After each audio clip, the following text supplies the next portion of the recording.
Basically, you can get like a GNOME desktop, or you can get LXD desktop, or you can get a KDE desktop. We will get into all of this once we get to the GUI part and all of that. But what I wanted to say is that when you're using Windows or Mac, you're pretty much stuck with one desktop without extensive customization. While on the other hand, with Linux, you can just download the spin that you want. So if you want a KDE spin of Fedora, you just download that one. If you want GNOME spin of Fedora, you just download that one. And you get a completely different desktop. Uh, they differ to a very, very large extent. The user interfaces are completely different, but the terminals are always the same. The terminal commands are always the same. That is why when you're doing something via the terminal, it is a universal way of doing things. It does not vary from one distribution to another to a significant extent. It's pretty much the same everywhere.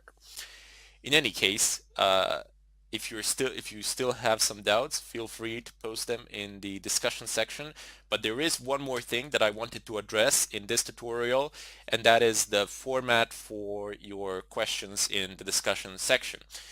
Now, it would be good if you encounter any errors or any problems during this course while you follow it, and you're bound to encounter some problems. That's normal. It happens to everybody.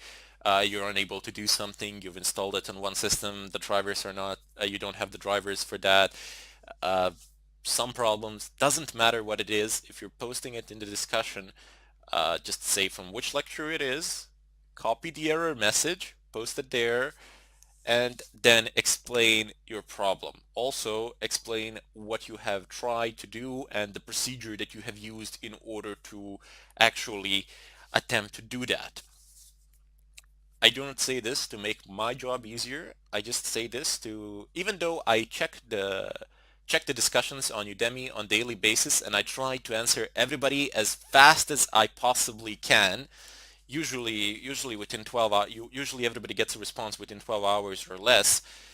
Uh, but when I don't have all the information, I basically have to write an answer. Could you please provide an error message or something like that? And then that adds a lot more time, and you need to read it, and then you need to find the error message again, and then you need to post it, and then you need to wait for me to check it out again. Basically, you can save yourselves a lot of time by just posting the error message, by listing the procedure that you have done, and perhaps explaining the setup, but most importantly of all, specifying which lecture were you following and where did you encounter the problems. So if you just post those things, I will be able to help you a lot better in a far shorter time frame, so to say. Anyway, also in the discussions, do not feel free to ask me about anything related to Linux. There is nothing that is outside of the scope. You can ask pretty much anything. I will be more than happy to pretty much provide any information that I can on pretty much any subject that is related to Linux, either directly or indirectly. In any case, that would be all for now. In the next tutorial, we will get into the stuff. We will actually start doing things. We will get technical and approach without fear. Don't let that stop you or deter you or something of a kind. If you encounter difficulties in the beginning, it's okay. We've all encountered them. It was difficult for pretty much everybody. If you just stick with it for a little while, you will see it gets a lot easier after a certain period of time.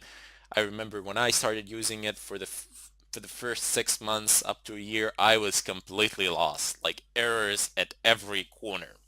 But after half a year or something like that of using Linux, of playing around with it on my own without any courses, I pretty much felt I started feeling comfortable with it, no problems. You will do this in a far shorter amount of time because I will introduce you to it step by step, and you will see you will become very comfortable with Linux after you have finished this course.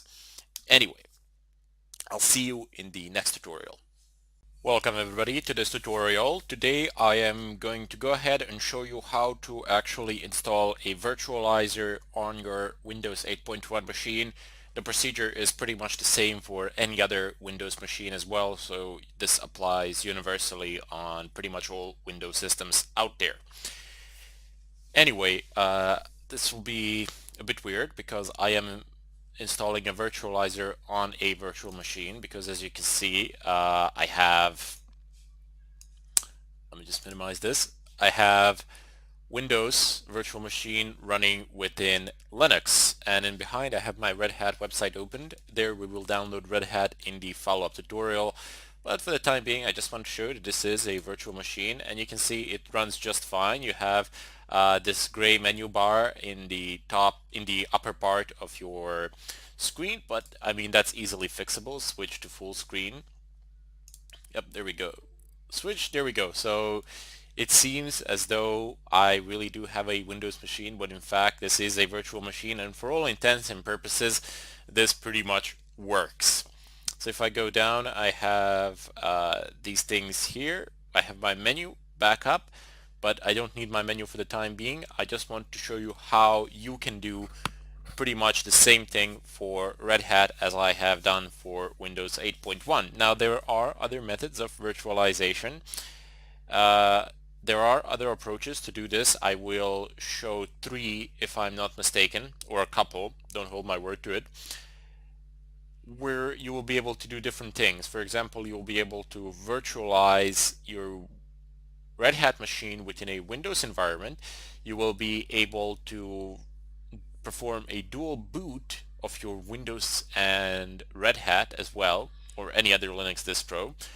And the third option, you will be able to have your main machine to be a Linux-based operating system, preferably Red Hat, but it can be pretty much anything else.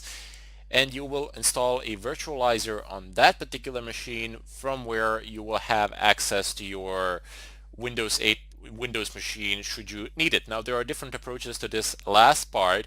You can have a simple virtualizer like VirtualBox and pretty much run, but I think that's 50% at capacity. If you install a Xen virtualizer, you have 95% native performance, which is fantastic. Which means that you really can play games and use Photoshop or do anything of a kind, perform such tasks. So you can literally run a game, a video game. I don't know. Let's say Call of Duty or something like that, with with 95% native performance on Xen virtual machine of Windows, and it's gonna work just fine, provided of course that you have configured everything properly on your main Linux machine. Anyway, let's take this first approach, and before I do, let me just mention it briefly. Any one of these approaches that you take, you will be able to follow through the tutorial. So just take a look.